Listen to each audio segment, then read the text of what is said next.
बांग्लादेश की राजधानी ढाका में कट्टरपंथियों ने फिर बनाया मंदिर को निशाना, महाभाग्य लक्ष्मी नारायण मंदिर को जलाया। बांग्लादेश में कट्टरपंथियों के निशाने पर हिंदू शिक्षक और प्रोफेसर चट्टाग्राम प्रीमियर यूनिवर्सिटी के कुलपति डॉक्टर अनुपम सेन को इस्तीफा देने के लिए मजबूर किया गया। बांग्लादेश के सिलहट से एक हिंदू डॉक्टर की दुकान पर हमले के बाद लूटपाट, पश्चिम बंगाल बीजेपी ने जारी किया वीडियो। बांग्लादेश में कट्टरपंथियों ने इस्कॉन को फिर दी धमकी, वायरल वीडियो में इस्कॉन पर प्रतिबंध न लगने पर हिंदुओं को तलवारों से काट देने का ऐलान। बांग्लादेश की राजधानी ढाका में भारत के खिलाफ कट्टरपंथियों का विरोध, पुलिस की सुरक्षा में हुए प्रदर्शन में लहराए गए आईएसआईएस के झंडे। बांग्लादेश में हिंदुओं पर हमले के बीच असम के श्रीभूमि बॉर्डर पर हिंदू मंदिर का रोका गया निर्माण, बांग्लादेशी सेना के विरोध में रोका गया काम। बांग्लादेश में हिंदुओं के खिलाफ हो रही हिंसा के विरोध में देश भर में विरोध प्रदर्शन, शिमला में लोगों ने बांग्लादेश की शव यात्रा निकालकर विरोध दर्ज किया। बांग्लादेश के हालातों के खिलाफ यूपी के मेरठ में विरोध, सांसद अरुण गोविल भी प्रदर्शन में शामिल हुए।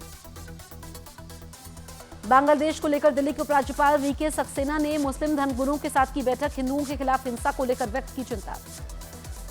आज फिर दिल्ली कूच करेंगे किसान, 101 किसानों का एक जत्था दोपहर 12 बजे दिल्ली के लिए निकलेगा, शंभू बॉर्डर पर भारी फोर्स तैनात। किसान आंदोलन को मिला फोगाट पंचायत का साथ, देश भर की खाप पंचायतों को एकजुट करने की मुहिम। किसान नेता सरवन सिंह पंढेर का कृषि मंत्री पर बड़ा आरोप, कहा एमएसपी पर देश को गुमराह न करे शिवराज सिंह चौहान। किसानों की दिल्ली कूच पर राजनीति भी हुई तेज, कांग्रेस सांसद दीपेंद्र हुड्डा ने सरकार से किसानों की मांग मानने को कहा।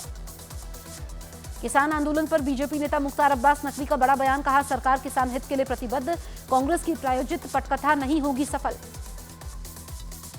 किसान आंदोलन को लेकर यूपी के मुख्य सचिव और डीजीपी ने की मीटिंग, ग्रेटर नोएडा में तीनों प्राधिकरण और पुलिस विभाग की हाई लेवल बैठक हुई। इंडिया गठबंधन को लेकर अब समाजवादी पार्टी के बगावती सुर, रामगोपाल बोले राहुल गांधी इंडिया गठबंधन के नेता नहीं, चुनावों में कांग्रेस का प्रदर्शन अच्छा नहीं। समाजवादी पार्टी के बाद आरजेडी के भी बदले तेवर, आरजेडी प्रवक्ता मृत्युंजय तिवारी ने लालू यादव को बताया गठबंधन का असली शिल्पकार।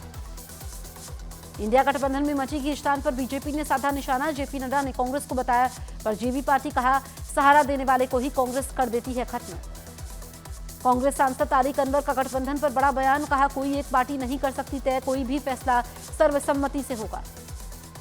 इंडिया गठबंधन पर जेडीयू ने भी बोला हमला, कहा तार तार हो चुका है गठबंधन, अगली लड़ाई इंडिया गठबंधन के बीच में ही होगी।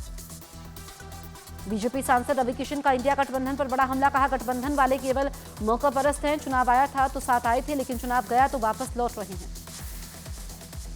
गठबंधन पर बोले एनसीपी नेता शरद पवार, कहा गठबंधन का अगुवाई करने में सक्षम है ममता बनर्जी, उनके नेता भी जिम्मेदार और जागरूक हैं। समाजवादी पार्टी के नेता आईपी सिंह ने राहुल गांधी पर साधा निशाना, एक्स पर लिखा राहुल गांधी हमारे नेता नहीं, वो चुनाव हारते ही रहते हैं। बीपीएससी को लेकर हुए विरोध प्रदर्शन पर डिप्टी सीएम विजय सिन्हा का बड़ा आरोप, कहा खानसर और गुरूर रहमान ने अपनी टीआरपी के लिए छात्रों को उकसाया है। विजय सिन्हा के बयान पर विपक्ष के नेता तेजस्वी यादव का पलटवार, कहा गलती से डिप्टी सीएम बनने वालों को कौन पूछता है, इनके पास कोई उपलब्धि नहीं है। जेडीयू ने तेजस्वी यादव के बयान पर साधा निशाना, उमेश कुशवाहा बोले 9वीं पास कुछ लोग अपने फायदे के लिए मामले को दे रहे हैं हवा। बिहार प्रशासन ने छात्र नेता दिलीप को भेजा जेल, बीपीएससी के खिलाफ प्रदर्शन में दिलीप पर कई गंभीर आरोप।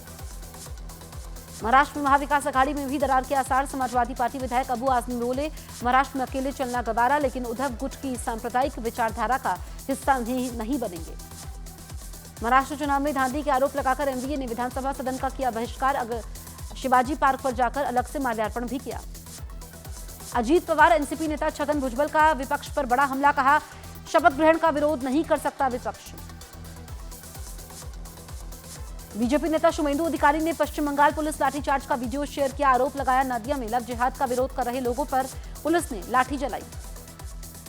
बीएसएफ के 60वें स्थापना दिवस समारोह में हिस्सा लेने जोधपुर पहुंचेंगे गृह मंत्री अमित शाह, सुबह 10 बजे होगी बीएसएफ की परेड। देश में बढ़ते निवेश पर मध्य प्रदेश के मुख्यमंत्री मोहन यादव का बयान, कहा पीएम मोदी की अगुवाई में भारत में निवेश का बेहतर माहौल बना है। आंध्र प्रदेश के रायचोटी में श्रद्धालुओं से भरी बस पर हमला, अयप्पा स्वामी के भक्तों और हमलावरों में बढ़ा विवाद, पुलिस बोली काबू में है हालात। वाराणसी के यूपी कॉलेज में नमाज पढ़ने पर गैर जिम्मेदाराना बयानबाजी पर एक्शन, पुलिस ने ज्ञानवापी के पक्षकार मुख्तार अहमद और अलावत समेत 4 को गिरफ्तार कर लिया। यूपी के जौनपुर में अटाला मस्जिद पर भी गहराया विवाद, इलाहाबाद हाईकोर्ट में 9 दिसंबर को अगली सुनवाई। महाकुंभ की तैयारी तेज, 13 दिसंबर को पीएम मोदी के दौरे से पहले मुख्यमंत्री योगी ने मेला क्षेत्र में व्यवस्था का जायजा लिया। प्रयागराज पहुंचने पर सीएम योगी का बड़ा बयान, कहा ब्रांड प्रयागराज को ग्लोबल बनाने का बड़ा अवसर है महाकुंभ। जयपुर में रिहायशी इलाके में घुसा लेपर्ड, 2 लोगों पर हमला किया, 4 घंटे बाद पकड़ा गया।